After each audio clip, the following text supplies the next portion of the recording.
మే 13, 2024 ఆంధ్రప్రదేశ్ ప్రజలు ఎంతగానో ఎదురు చూస్తున్న రోజు. వచ్చే 5 ఏళ్ల భవిష్యత్తు నిర్ణయించే రోజు కూడా. ఎంతో మంది ప్రజలు తమ ఓటు హక్కు వినియోగించుకోవడానికి తమ సొంతూర్లకు చేరుతుండగా మరికొందరు తమ ఒక్క ఓటుతో గెలిచేస్తారా అంటూ నిర్లక్ష్యంగా వ్యవహరిస్తున్నారు. కానీ ఒక భవనం నిర్మించడానికి ప్రతి ఒక్క ఇటుక ఎంత ముఖ్యమో, ఒక రాష్ట్రం అభివృద్ధి చెందాలి అంటే ప్రతి ఒక్క ఓటు అంతే ముఖ్యం. ఎలక్షన్లు అనేది పార్టీల మధ్య అధికార యుద్ధంలా కనిపించవచ్చు, కానీ అది మన భవిష్యత్తు కోసం మనం పోరాడే యుద్ధం అని మర్చిపోతున్నాం. కేవలం సంక్షేమ పథకాలే అభివృద్ధి చేస్తాయి అనుకుంటే అది ఓటు రాజకీయమే అవుతుంది తప్ప రాష్ట్ర అభివృద్ధి అవ్వదు. ఇలా ఒకటి కాదు, మన రాష్ట్రం అడుగడుగున ఎన్నో ఇబ్బందులు ఎదుర్కొంటుంది. రాష్ట్రం విడిపోయి 10 సంవత్సరాలైనా చెప్పుకోవడానికి ఒక రాజధాని లేదు.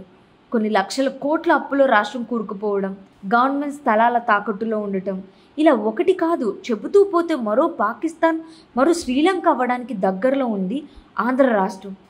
ఇప్పటికీ కూడా నా ఒక్క ఓటు ఏం చేస్తుందిలే అని అనుకుంటే అది మూర్ఖత్వమే అవుతుంది తప్ప సామాజిక బాధ్యత అవ్వదు. మన ఒక్క ఓటు ఒకరి గెలుపుకి కారణం అవ్వచ్చు, ఒకరి రాజకీయ జీవితంకు ముగింపు కావచ్చు. ఓటు మన హక్కు మాత్రమే కాదు, మన భవిష్యత్తుకు పునాది కూడా. Be wise, vote right.